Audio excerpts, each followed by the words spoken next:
형제들아, 우리가 너희 가운데 들어간 것은 헛되지 않은 줄을 너희가 치리 아나니, 너희가 아는 바와 같이 우리가 먼저 빌립보에서 고난과 능욕을 당하였으나 우리 하나님을 힘입어 많은 싸움 중에서 하나님의 복음을 너희에게 전하였노라. 우리의 권면은 감사함이나 부정에서 난 것이 아니요 속임수로 하는 것도 아니라 오직 하나님께 옳게 여기심을 입어 복음을 위탁받았으니, 우리가 이와 같이 말하면 사람을 기쁘게 하려 함이 아니요 오직 우리 마음을 감찰하시는 하나님을 기쁘시게 하려 함이라. 너희도 알거니와 우리가 아무 때에도 아첨하는 말이나 탐심의 탈을 쓰지 아니한 것을 하나님이 증언하시느니라.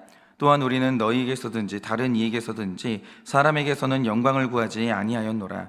우리는 그리스도의 사도로서 마땅히 권위를 주장할 수 있으나 도리어 너희 가운데서 유순한 자가 되어 유모가 자기 자녀를 기름과 같이 하였으니, 우리가 이같이 너희를 사모하여 하나님의 복음뿐 아니라 우리의 목숨까지도 너희에게 주기를 기뻐함은 너희가 우리의 사랑하는 자 됨이라. 형제들아, 우리의 수고와 애쓴 것을 너희가 기억하리니 너희 아무에게도 폐를 끼치지 아니하려고 밤낮으로 일하면서 너희에게 하나님의 복음을 전하였노라. 우리가 너희 믿는 자들을 향하여 어떻게 거룩하고 옳고 흠이 없이 행하였는지에 대하여 너희가 증인이요 하나님도 그러하시도다. 너희도 아는 바와 같이 우리가 너희 각 사람에게 아버지가 자기 자녀에게 하듯 권면하고 위로하고 경계하노니, 다 같이 읽겠습니다. 이는 너희를 부르사 자기 나라와 영광에 이르게 하시는 하나님께 합당히 행하게 하려 함이라. 아멘. 기도하겠습니다. 하나님, 오늘 아침도 감사합니다. 하나님, 날마다 들을 말씀이 있고, 날마다 우리가 볼 수 있는 우리가 죄를 볼 수 있고, 날마다 우리가 적용하고 회개할 것이 있으니 얼마나 감사한지 모릅니다. 하나님, 우리 삶 가운데 어느 날 보이는 죄가 사라지고 해야 할 적용이 사라진다는 것이 얼마나 큰 재앙이겠습니까? 주님, 오늘도 내 귀에 들려지는 이 복음이 때로는 나를 찌르고 때로는 나를 아프게 한다 할지라도 이 복음이 나에게 얼마나 큰 축복인지를 깨닫게 해주셔서 정말 절박하게 이 말씀을 붙들게 하여 주시고, 그래서 우리가 주님 앞에 가는 그날까지 날마다 성화되고 깨끗하여져서 주님 만나는 날 부끄러울 것이 없도록 우리를 준비시켜 주시옵소서. 주님, 오늘도 이 아침에 말씀하시면 잘 듣겠습니다. 말씀하여 주시옵소서. 예수님의 이름으로 기도드립니다. 아멘. 네, 우리가 오늘 본문의 말씀을 이해하기 위해서는 오늘도 이제 말씀에 대한 배경을 좀 잠깐 알아야 되는데요. 여러분, 혹시 예전에 흥행을 했던 이 마션이라는 영화 아십니까?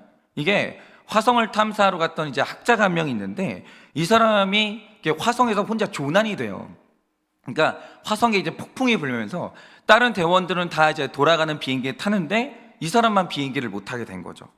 그래서 화성에 혼자 남아가지고 이 생존해 나가는 과정을 그린 영화인데, 거기서 굉장히 인상 깊었던 장면이 하나 있었어요. 그게 뭐냐면, 여러분은 지금 화성이 지구에서 얼마나 떨어져 있는지 아세요? 무려 5,600만 킬로미터가 떨어져 있어요. 5,600만 킬로미터. 이 거리가 어느 정도 거리냐면, 지금 개발된 가장 빠른 우주선으로 289일을 쉬지 않고 가야 도착할 수 있는 거리가 화성의 거리라는 거죠. 1년을 가장 빠른 비행기로 1년 내내 가야 도착할 수 있는 거예요.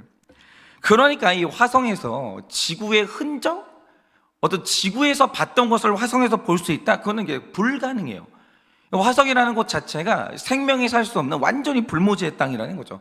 그래서 이제 우리가 화성에서 찍은 사진을 딱 보면 황토색밖에 없어요. 푸른 게 아무것도 없다라는 거죠. 그런데 주인공이 거기에서 생존을 해야 되니까 일단 이제 먹을 걸 해결하기 위해서 비닐하우스 같은 공간을 만든 다음에 이제 온도를 이제 좀 이렇게 장악을 한 겁니다. 그리고 거기에다 약간의 습기를 뿌려주고 거기에 이제 인분을 뿌린 다음에 감자를 심어 봤어요. 그런데 이제 뭘 기대하고 심은 건 아니고 너무너무 절박한 심정에 살아야 되니까 일단 한번 심어 본 거예요, 도박하듯이. 그런데 어느 날 비닐하우스에 딱 가보니까 화성 땅에 거기에 컬러가 없거든요. 전부 다 황토색밖에 없고 완전히 흑백인 나라인데, 그 이제 화성 땅에 지구에서 보던 파란색 싹이 뚝 하고 나와 있는 거예요. 유일한 컬러, 그린. 그러니까 이 푸른 싹이 쑥 하고 올라와 있는 거죠. 그러니까 전혀 기대를 안 했는데 지구에서 봤던 그 푸른색 생명을 이렇게 화성에서 보니까 이 주인공이 그 싹을 보고 얼마나 기뻐하는지 몰라요. 정말 기뻐요. 단순히 먹을 게 생겼다 이 기쁨이 아닌 거예요. 나 말고 또 다른 생명을 만난 거예요. 너무 기쁜 거죠. 그런데 오늘 말씀에 나오는 바울이요, 데살로니가에서 얻은 그리스도인들을 보면서 정말 이 심정이었다는 거예요. 저는 이 심정을 알아요.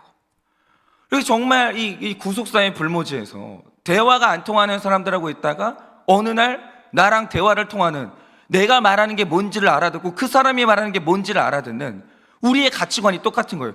목사님, 그렇죠. 인생의 목적은 행복이 아니죠. 거룩이죠. 목사님, 인생의 목적은 구원인 거죠. 만약에 이런 말을 하는 사람을 한 명을 만나게 됐다고 생각을 해보세요.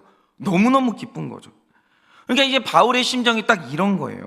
제가 어제도 말씀드렸지만 이 데살로니가의 환경이라는 게 완전히 돈이 지배하고 있고 사탄의 공중권세를 지배했기 때문에 설마 여기에서 하나님을 고백하고 천국이 최고라고, 팔복이 최고라고, 이거 고백하는 사람이 나타날 거라고는 상상도 못했어요.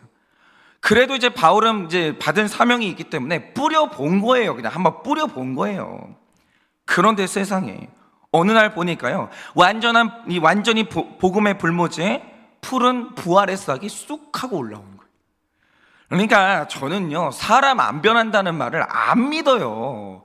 그런 거는 말도 하면 안 되는 거예요. 여러분, 이런 땅에서도요, 천국을 믿는 사람이 나타난다니까요. 사람은 변하는 거예요. 부활의 싹이요, 무려 데살로니가 지역에 올라와 있는 거예요. 아주 연약하긴 하지만 로마 황제가 아니라 예수가 나의 그리스도라고 고백하는 그 한 사람이 나타난 거예요. 그러니까 바울이 그 땅에서 올라온 이 영생의 이 싹을 보고 얼마나 기뻐했는지 8절을 보면 이렇게 고백합니다. 우리가 이같이 너희를 사모하여 하나님의 복음뿐 아니라 우리의 목숨까지도 너희에게 주기를 기뻐함은 너희가 우리의 사랑하는 자가 됨이라 라고 해요. 그러니까 말씀을 보시면 느끼시겠지만 바울은요, 이 척박한 땅에서 얻은 택자들을요 너무너무 사랑했습니다. 정말 사랑했어요. 그런데 나중에 이제 벌어진 이상한 상황이 뭐냐, 바울이 이토록 사랑했던 사람들을 그냥 두고 고린도로 떠날 수밖에 없었어요. 그러면 바울은 왜 이들을 떠나야만 했는가? 제가 방금 전에 말씀드린 것처럼 이 데살로니가는 영생의 싹이 나기 힘든 영적인 화성이에요. 하늘문이 완전히 닫혀버린 영적 불모지거든요. 그런데 또 절묘한 게 뭐냐, 사탄이 이 땅 사람들로 하여금 우리가 굉장히 영적인 사람이라고 착각하게끔 만드는데 성공을 했다라는 거예요. 신전이 완전히 세워져 있잖아요. 날마다 거기에서 예배가 드려지고 있잖아요. 각자의 예배가. 그러니까 우리가 영적이라고 생각하고 속고 있는 거예요. 그러니까 이 사람들이 지금 완전히 자기한테 속아가지고 자기 정체가 뭔지도 모르고 지금 이제 지옥으로 다 가고 있는 거죠. 그런데 사탄이 이 땅에서 악한 자기의 정체를 숨길 때 그때 썼던 아주 중요한 방법이 있고, 지금도 어딘가에서 사탄이 자기 정체를 숨길 때 쓰는 아주 중요한 방법이 하나 있어요. 그게 뭐냐? 다 같이 죄짓게 만드는 거예요. 죄 안 지는 그 한 사람을 남겨놓지 않는 거예요. 다 같이 죄짓게 만든 거죠. 그러면 어떤 일이 벌어질까요? 예를 들어서 뇌물을 안 받는 사람이 존재하는 곳에서 뇌물 받는 사람이 나타났다. 그때는 이게 뇌물이 죄라는 게 분별하는 게 가능해져요. 그런데 그 안에서 마침내 뇌물 안 받는 그 한 사람이 사라지고 모두가 뇌물을 받게 됐다라고 하죠. 그럼 이젠 단어 자체가 바뀌는 거예요. 그건 뇌물이 아니라 관행이 되고 상부상조가 되고 완전히 개념 자체가 바뀌게 되는 거죠. 몇 명이 하는 거랑 모두가 하는 거랑 완전히 달라지는 거예요. 완전히. 그러니까 또 장사를 할 때 정직하게 거래하는 사람도 존재하는데 속이는 사람도 있어요. 그럼 속이는 게 죄라는 걸 분별하는 게 전혀 어렵지 않죠. 그런데 정직하게 장사하는 그 한 사람이 사라지고 모두가 거짓말을 하기 시작하면 이제 그건 거짓말이 아니라 협상의 기술이 되는 거예요. 이렇게 어떤 영역 안에서 말씀대로 사는 그 한 사람만 존재하고 있어도 사탄은 절대로 자기 정체를 숨기지 못해요. 자기가 드러나는 거예요. 그런데 말씀대로 사는 그 한 사람만 제거하고 나면, 모두가 똑같이 죄를 짓고 나면 거기에서 죄가 사라지는 거예요. 모두가 하잖아요. 죄가 아닌 거예요. 그거는 상식이 되는 거예요. 그래서 악은요, 언제나 시도하는 게 뭐냐면 말씀대로 사는 그 한 사람을 무너뜨리고 끝내 우리 모두 다 같이 죄를 짓게 만드는 거예요. 왜냐하면 그 한 사람이 있으면 죄가 자기 정체를 숨기는 게 너무 힘들어지거든요. 그런데 지금까지 이 데살로니가에서는요, 죄가 자기 정체를 숨기는 게 너무 성공을 했어요. 그런데 어느 날 오늘 모두가 다 그렇게 살고 있었는데, 모두가 다 내가 장악한 땅에 사도 바울이라는 사람이 오는 거예요. 그리고 하는 말이 뭐냐? 너희가 하는 행동은 문화와 관행이 아니라 죄라고 폭로를 하는 거예요. 그리고 더 심각한 건 그 말을 듣더니 회개하고 돌이키는 사람들이 나타나는 거예요. 자꾸 거기에서 죄가 드러나는 겁니다. 그러자 그 땅에서 돈 벌고 정착하는 데 성공한 유대인들과 원주민들이 힘을 합쳐가지고 바울을 모함하고 결국 데살로니가 지방에서 쫓아내는데 성공한 거예요. 그리고 나서 이제 이들이 바울이 없는 교회에 찾아와서는 그 교회의 성도들을 설득하기 시작하는데 3절 말씀처럼 바울이 한 말은 다 뜬구름 잡는 속임수고 5절에서 말하는 것처럼 그들이 너희 돈에 대한 탐심의 마음을 속이고 진리를 말하는 척 너희를 속인 거라고 그렇게 막 그들을 설득하는 거예요. 돌아오라고. 그런데 이게 데살로니가에서 정말 이상한 현상인 게 뭐냐면 원래 데살로니가라는 지역은 특징이 뭐냐면 포용이에요. 누가 누구를 향해서 틀렸다고 말하는 법도 없고 네 종교 내 종교가 없어요. 그냥 돈 벌 수 있다면 네 종교도 좋고 내 종교도 좋고 아니 거래하는데 종교가 뭐가 중요해요. 그냥 뭐 예를 들어서 우리가 어떤 정치인이 있다라고 하죠. 표가 중요하지 그 사람들은 종교가 안 중요해요. 그 정치인들이 하는 게 뭡니까? 불교 법당에 가면은 합장하고 예배에 오면은 기도하고 그게 정치인들 아니에요. 그런데 데살로니가 사람들이 그랬다는 거죠. 원래 이 사람들의 목적은 돈이에요. 그러므로 우리가 거래할 수 있다라고 하면 네 종교도 좋고 내 종교도 좋고 네 신도 훌륭하고 내 신도 훌륭하고 서로 종교를 가지고 싸운 법이 없다라는 거예요. 여기는 원래 굉장히 평화로운 땅이에요. 그런데 이상한 건 이 데살로니가라는 땅에서 유일하게 반대를 당하고 틀렸음을 설득당한 종교가 뭐냐? 그건 기독교가 유일했다라는 거죠. 왜냐? 거기 존재했던 수많은 종교 중에서 오직 복음만이 죄의 정체를 드러내고 그 땅의 질서를 흔들었기 때문이에요. 이상하게 유일하게 이 복음만 배척을 당하는 거예요. 그래서 그리스도인이요 악하고 음란한 세상과 가정에서 만약에 내가 갈등을 경험했고 반대를 당했다라고 하면 그 사람은 진리 가운데 올바른 신앙생활을 하고 있다. 이게 딱 증명이 되는 거예요. 데살로니가에서 당했던 그 일을 나도 당했다. 올바른 거예요. 근데 예를 들어보세요. 내가 어떤 사람이 데살로니가로 갔어요. 반대를 안 당하는 거예요. 그 지역 사람들하고 너무 잘 지내는 거예요. 이 말 뜻이 뭡니까? 그건 복음이 아니다 그 뜻인 거예요. 여러분 복음이 데살로니가 지역으로 들어갔다. 그러면 사도 바울이 당한 바 배척당하고 고난을 당할 수밖에 없는 거예요. 그러니까 1절을 보시면 바울이 빌립보에서 고난과 능욕을 당했다고 하고 많은 싸움 중에서 하나님의 복음을 전했다라고 하잖아요. 여러분 사도 바울이 뭐 때문에 고난과 능욕을 당해요? 왜 그가 싸워요? 여러분 그가 자기가 배운 학문 때문에 싸운 게 아니에요. 복음을 들고 가면 싸울 수밖에 없는 일이 일어나는 거예요. 여러분 바로 이겁니다. 복음은요 본질이 죄에 대한 공격이에요. 그래서 복음으로 사는 사람은 죄와 싸울 수밖에 없고 갈등이 일어날 수밖에 없는 겁니다. 그러니까 마태복음 5장 10절을 보면요 구원받는 팔복이 하나 기록되는데 그게 뭡니까? 의를 위하여 박해를 받는 자는 복이 있나니 천국이 그들 것임이라는 거예요. 박해 안 받는 사람은요 천국이 자기 게 아니에요. 그러니까 우리가 진짜 그리스도인으로 살면 한 번은 죄와 싸우다가 받아본 박해가 있어야 되는 거예요. 죄와 안 싸워본 사람은 복음의 사람이 아니에요. 죄와 안 싸워본 사람은요 그 사람은 영혼 구원해본 사람이 아닌 거예요.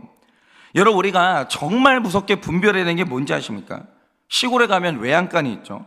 그런데 만약에 그 외양간이 너무 깨끗해요. 이 말 뜻이 뭡니까? 그 외양간이 소 키워본 적이 없다는 거예요. 그렇죠. 소를 안 키우는데 외양간이 더러울 일이 뭐가 있어요? 그런데 만약에 소를 키워서 부자가 된다라고 할 때 불가피하게 일어나는 일이 뭡니까? 외양간에 더러운 오물이 넘쳐나고 소 울음소리로 시끄럽고 냄새가 나와요. 더러워져요. 소 키우면 어쩔 수 없어요. 더러워져요. 불가피하죠.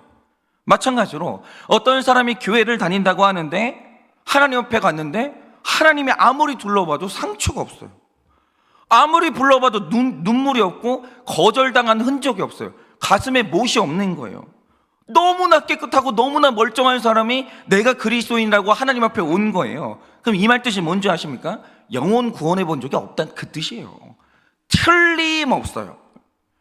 영혼 구원해 본 적이 없고 죄하고 싸워본 적이 없다 그 뜻이에요.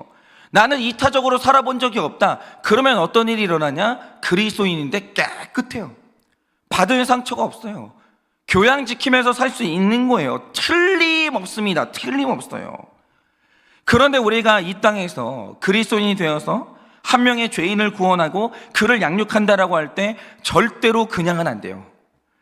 깨끗한 몸과 마음으로 하나님 앞에 간다. 그거 불가능해요. 반드시 한 번은 욕 먹고요, 반대당하고 거절당하고 원망 들어요. 반드시 그렇습니다. 한 번은 갈등을 겪게 되어 있는 거예요. 그런데 내가 겪고 있는 이 갈등, 내가 당하는 능욕, 내가 당하는 거절, 이게 바로 구원받은 자의 팔복이다 이거예요. 그는 틀림없어요. 외양간이 더럽잖아요. 속 키우고 있는 거예요. 그의 마음 가운데 이 어떤 이 거절당한 적이 있고 능욕당한 적이 있다? 영혼 구원 해봤다 그 뜻이에요. 틀림없어요. 틀림없어. 그거는 절대로 속일 수가 없는 거예요. 그래서 제가 목회를 하다 보면 목자님들 중에서 그렇게 힘들다고 한 번씩은 다 연락 와요. 한 번씩은 힘들다고 막. 아우 목사님 제가 이거 해야 돼요. 한 번은 연락 와요. 한 번은 감당하기 너무 힘들다는 거죠. 그 말씀하실 때 있어요. 그러면 그렇죠, 좀 안쓰럽죠. 그래서 그분을 위해서 열심히 기도는 하는데 중요한 건 하나도 안 미안해요. 하나도 불쌍하지 않아요. 왜입니까? 진짜 불쌍한 건요, 그리스도의 흔적이 없는 사람이 불쌍한 거예요. 지금 그분의 삶에는 영혼 구원을 위해서 애써본 팔복의 흔적이 그대로 남아있기 때문에 그대로 하나님 만나면 그 사람은 칭찬 듣거든요. 천국이 그 사람 거거든요. 근데 제가 왜 미안해야 돼요? 근데 제가 왜 불쌍해야 돼요? 그분들이 하나도 안 불쌍하고요, 하나도 안 미안해요. 안쓰럽긴 해요. 고생하니까 정말 열심히 기도합니다. 중보기도 하고. 안 미안해요. 저는 제 딸이 지금도 이제 아침에 이렇게 숙면을 못하고 아침 한 5시쯤이 되면 저한테 엎혀가지고 이제 교회로 오거든요. 하나도 안 미안해요. 하나도 걔 안 불쌍해요. 걔가 앞으로 그게 얼마나 큰 영적인 자산이 되겠어요. 그게 하나도 안 미안해요. 그 정도 고생은요 해도 돼요.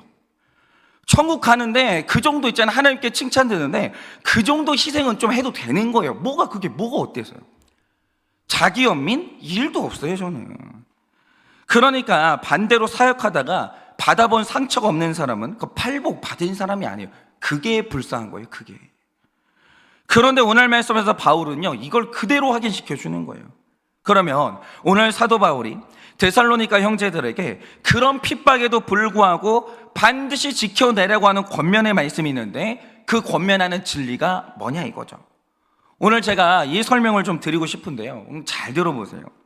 지금 우리가 앞으로 여름이 되면 또다시 만나야 되는 곤충이 하나 있죠. 굉장히 시끄러운 애인데 우린 또 매미를 만나게 돼요. 그런데 우리가 이제 매미에 대해서 심각한 오해를 하고 있는 그게 뭐냐, 우리가 살면서 유일하게 보는 매미는요 뜨거운 여름에 날개를 달고 높은 나무에 붙어가지고 계속 우는 애들만 봐요. 그런데 우리가 눈으로 보게 되는 매미가 이런 모습밖에 없으니까 우리는 매미가요 하늘의 존재라고 착각을 해요. 그런데 그런 생각 안 해보셨습니까? 여름이 되면 언제나 어김없이 매미가 나타나거든요. 시끄럽게 울어대는데, 그런데 여름 지나면 매미가 싹 사라지는 거예요. 그러면 여름이 아닐 때 매미는 도대체 어디 있을까요? 바로 여기에 매미에 대한 우리의 오해가 있는 거예요.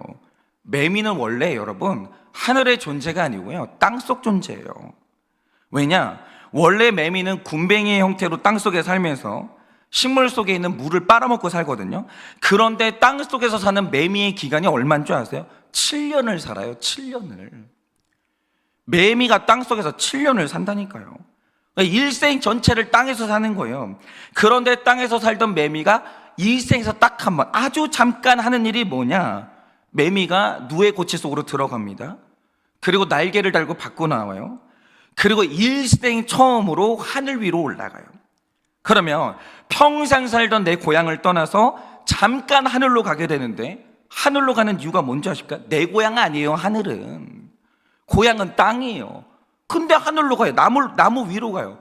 그럼 거기 가는 이유가 뭡니까? 바로 생명 낳는 번식을 하기 위해서 잠깐 하늘로 가는 거예요.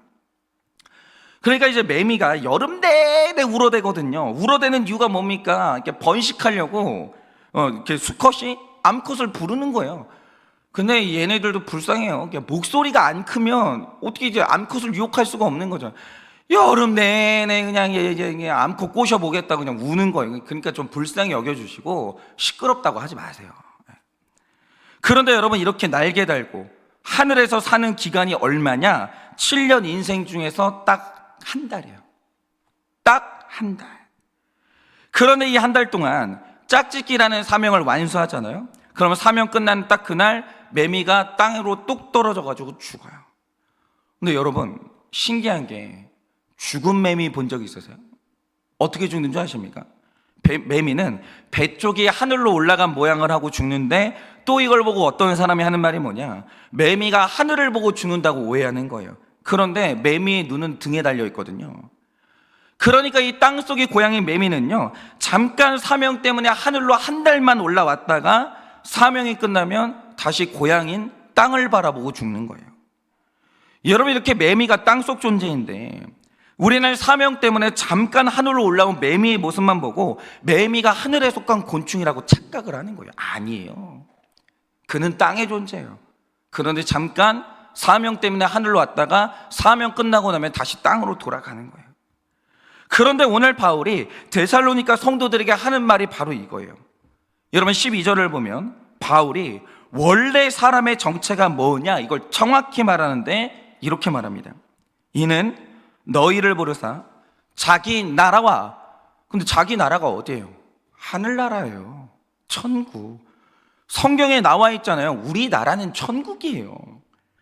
하나님이 우리를 부르사 자기 나라와 영광에 이르게 하시는 하나님께 합당히 행하게 하려 하심이라 이래요. 오늘 이 말씀은 이 한 줄이 정말 중요한데, 원래 하나님이 사람을 부르실 때 어디로 불렀는지 아십니까? 자기 나라, 하늘로 부른 거예요. 여러분, 우리는요, 하늘에서부터 이 땅으로 왔고 이 땅에서 하늘로 돌아가야 되는 거예요. 원래 우리 인생 자체가 영원히 하늘에서 사는 존재예요.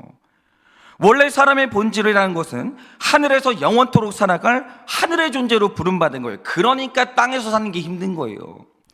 그러니까 땅에서 사는 게 너무너무 낯선 거예요. 왜? 우리는 땅에서 살아가도록 지음받은 존재가 아니거든요. 그런데 영원히 하늘에서 살아갈 우리가 잠깐 이 땅에 보내받은 이유가 뭡니까? 이 땅에서 해야 될 사명이 있기 때문이요. 그게 전부예요. 정말 우리는요, 딱 사명 때문에 온 거예요. 그러면 이 땅에서 우리가 해야 되는 사명이 뭡니까? 매미를 가만히 보면요, 한평생 땅속에서 살다가 딱 한 달만 하늘로 와요.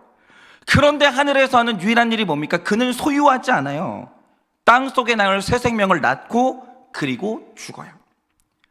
여러분, 이렇게 땅이 고향인 매미는요, 하늘에 와서 생명 낳는 사명 외에 더 많은 소유를 위해 욕심을 부린다든지 경쟁하며 싸운다든지 이런 일을 일치하지 않아요. 그렇게 열심히 노력하는 이유가 뭐냐? 사명 감당하기 위해서 여름 내내 울어요. 사명 감당 끝나잖아요. 죽어요. 그게 끝이에요. 그게 그가 하늘로 올라오는 유일한 이유라는 거죠. 그러니까 철저하게 땅을 위한 사명을 감당하다가 다시 땅으로 돌아가는 거죠. 마찬가지로 원래 하늘의 사람인 우리가 이 땅에 왜 왔습니까? 그건 7절과 8절 말씀처럼 유모가 자기 자녀를 기름같이 복음과 자기 목숨으로 하늘 백성을 낳기 위해서 이 땅에 잠깐 오는 거예요. 매미하고 방향만 바뀐 거예요. 원래 하늘에 살다가 땅으로 잠깐 왔어요. 잠깐이에요. 온 이유가 뭐냐? 하늘 백성을 낳기 위해서 잠깐 이 땅으로 온 거예요. 그래서 내가 성도로 부름받았을 때 성도의 사명이 뭡니까? 또 다른 성도를 출산하는 거예요. 근데 생각해 보세요. 여성들은 다 아시죠? 출산하는 사람 중에 교양 지키는 사람이 있습니까? 출산하는 사람 중에 고통받지 않는 사람이 있어요? 출산하는 사람 중에 땀 안 흘리는 사람이 있습니까? 여러분, 출산하는 사람 중에 출산하는 사람 중에 여러분 잠깐만요. 출산하는 사람 중에 상처받지 않은 사람이 있어요? 그런 사람은 없어요. 여러분, 그리고 내가 신가정을 꾸렸습니다. 그럼 이 신가정의 목적이 뭐예요? 여러분, 잘 들으세요. 신가정의 목적은요, 또 다른 신가정을 낳는 게 목적인 거예요. 그리고 이 땅에 하나의 교회가 세워졌습니다. 그럼 그 교회의 사명이 뭐예요? 또 다른 교회를 낳는 거예요. 여러분, 모든 존재는요, 목적이 딱 하나밖에 없는 거예요. 낳기 위해 이 땅에 온 거예요. 하늘의 사람이 이 땅에 잠깐 온 이유는요, 소유하기 위함이 아니라 낳기 위해 온 거예요. 그래서 낳은 게 없는 사람은요, 그 사람은 목적이 잘못된 거예요. 낳은 게 없는 사람은요, 그 사람은요, 이 땅에 있어요, 쓸데없이 산 거예요. 그래서 하늘 사람의 합당한 삶이라는 것은 생명 낳는 목적에 합당한 삶을 살다가 가면 되는 거예요. 그러니까 하나님이, 우리가 하나님을 만났을 때 물어보는 거 딱 하나예요. 뭘 낳았냐 이거예요. 뭐를. 소유한 거는 하나님이 계산도 안 해요. 얼마를 소유했는지 관심도 없어요. 하나님은 네가 한 소유를 가지고 네가 뭘 낳았냐 이것만 물어보는 거예요. 낳은 것만. 그런데 오늘 데살로니가를 장악한 사탄이 사람들에게 속이는 가치관이 뭡니까? 너는 땅의 사람이라는 거예요. 그러니까 너는 이 땅에서 소유하기 위해 왔다라는 거죠. 그런데 이 말이 이렇게 한편 맞는 게 뭐냐면, 만약 매미가 하늘에서 7년을 살고 땅에서 한 달을 사는 존재라면 당연히 하늘에 올인하는 게 맞죠. 그리고 하늘의 것을 쌓아야죠. 그런데 매미가 하늘에서 아무것도 소유를 안 해요. 아무것도. 그냥 매미는 하늘에 와가지고 낳기만 하고 죽어요. 이유가 뭐냐? 땅이 고향이기 때문이에요. 매미는요, 하늘에 미련이 없어요. 하늘에 온 이유는 뭐냐면 낳기 위해 온 거지 소유하려고 온 게 아니라는 거죠. 그래서 만약 마찬가지로 어떤 사람이 하늘의 사람이 아니라면 땅에 올인하는 게 맞고, 더 많이 소유하기 위해서는 신앙도 원칙도 없이 불의하게 사는 게 맞죠. 그러나 오늘 데살로니가에서 벌어지는 일들은 땅이 내 고향이라는 정체성에 합당한 행함인 게 맞아요. 그러니까 땅이 고향인 사람은요, 그렇게 살면 돼요. 땅에서 소유하고 땅에 올인하세요. 그러면 되는 거예요. 그런데 오늘 사도 바울이 말하는 게 뭐냐? 하늘이 고향이고 이 땅에 잠깐 온 사람은 이 땅에서 소유하려고 온 게 아니라는 거예요. 여기서 낳는 사명 감당하다가 돌아가기 위해서 온 사람들이 있다라는 거예요. 여러분은 누구냐 이거죠. 여러분 고향은 어디입니까? 여러분 잠깐 사명 감당 위해서 온 곳은 어디예요? 여러분 저는요, 고향이 하늘이에요. 이 땅에 왜 왔냐? 저는 잠깐 사명 감당하기 위해서 온 거예요. 그래서 제 인생의 목적은 사명이 아니라 낳는 거예요. 그게 내 정체성이라는 거죠. 그러니까 이 데살로니가 사람들이 장사하면서 이 거짓말을 안 하는 사람이 없어요. 그런데 여기서 성도들이 정직하게 물건을 파는 이유가 뭐냐? 하늘 사람의 이 정체성에 합당한 행동이기 때문이에요. 오늘 내가 말씀대로 사느라 이익을 포기하는 이유가 뭐냐? 그게 내 정체성에 합당한 행동이기 때문이에요. 그러니까 결국 우리는 교리가 아니라 삶을 말하고 적용을 말해야 되는 이유가 뭐냐? 내 삶을 통해서 내 정체성이 그대로 드러나기 때문이에요. 여러분 뭐 다른 게 없어요. 땅의 사람은요, 땅의 사람인 게 드러나요. 하늘의 사람은요, 하늘의 사람인 게 드러나는 거예요. 내가 어디에 올인하냐, 그게 중요하다는 거죠. 어쩔 수 없어요. 그러니까 내가 하나님 믿습니다, 예수님 믿습니다, 아무 소용 없어요. 이 땅에서 어떻게 살아간지 삶만 보면 그 사람 정체가 드러나는 거예요. 여러분 뭐에 올인하십니까? 뭐에? 여러분 뭐에 올인하세요? 여러분 이 땅에서 살아갈 때 인생의 목적이 뭡니까? 소유가 목적이에요? 낳는 게 목적이에요? 그것만 보면 되는 거예요. 되게 심플해요. 인생이라는 것은 낳는 게 없고 미친 듯이 소유하려고 한다. 절대로 하늘 사람 아니에요. 절대로. 그건 어떻게 속일 수가 없는 거예요. 재채기 못 속이잖아요. 그 사람 안에 있는 욕망을 속일 수가 없는 거예요. 그런데 어떤 사람은요, 내 고향 하늘로 돌아가는 게 목적인 사람이 있어요. 그 사람은요, 낳는 게 목적이에요. 낳는 게 제일 기쁜 거예요. 못 속인다는 거예요. 자기 정체를 못 속이는 거예요. 여러분 사람이요, 자기 소속에 맞지 않은 행동은 못 하는 거예요. 그래서 그 사람이 땅에서 어떻게 사는지를 보면 자기 소속을 분명히 알 수 있는 거예요. 분명히. 그러니까 오늘 제가 분명히 말씀드릴 수 있는 게 뭐냐? 우리는 하늘 사람이에요. 그래서 하늘 사람인 게 인정되면 인생의 목적이 딱 정해져야 되는데, 우리는 이 땅에 나으러 왔지 소유하러 온 게 아니에요. 그러니까 하나님은 그냥 딱 봐요. 내 사람이냐 아니냐, 그거는요 너무 기준이 명확해요. 너 뭐 낳았는데? 이것만 물어보세요. 뭐 가졌는데? 얼마나 소유했는데? 이건요 하나님이 안 물어봐요. 뭘 낳았냐 이거요. 뭘 낳았냐. 그래서 제가 아까 말씀드렸잖아요. 낳는데 비명 안 지르는 사람은 어디 있어요? 아니 출산을 하는데 고통을 안 느끼는 사람이 어디 있고 피가 안 나는 사람이 어디 있어요? 그런 엄마가 어디 있냐고요. 제왕절개를 해도 자연 분만을 해도 다 고통이죠. 그러니까 제가 이제 가만히 보면 우리 목자님들, 우리 동역자들 보면 나아요. 낳는 고통에서 피도 흘리고 비명도 지르고 아파요. 하나도 안 미안해요. 하나도 안 미안해요. 하나도 안 미안해요. 왜냐? 여러분 지금 정체성을 확인하고 계시는 거예요. 정체성대로 살고 계시는 거예요. 그럼 내가 왜 미안해야 되는 거예요? 그리고 그 낳은 거 안고요, 가세요. 하나님 앞에. 그럼 칭찬 들으시는 거예요. 근데 이 땅에서 교양 있게 깨끗하게 손해도 안 보고 언제나 많이 소유했어요. 그리고 나서 하나님께 소유한 거 가지고 가져가 보세요. 그것 단 하나라도 천국에 가져갈 수 있나? 못 가져가요. 소유는요, 천국에 못 가지고 들어가요. 낳은 것만 가지고 들어갈 수 있는 거예요. 여러분, 이 땅에 우리요, 소유하러 온 거 아닙니다. 낳으러 온 거예요.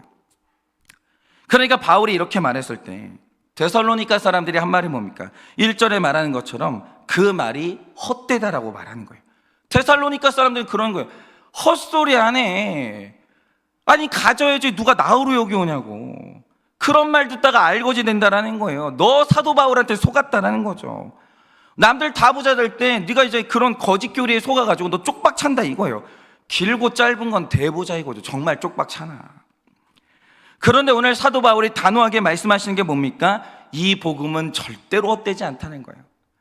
하나님 앞에 갔을 때 내가 가지고 갈 수 있는 건 낳은 것만 가지고 가요. 소유한 건 못 가지고 들어가요.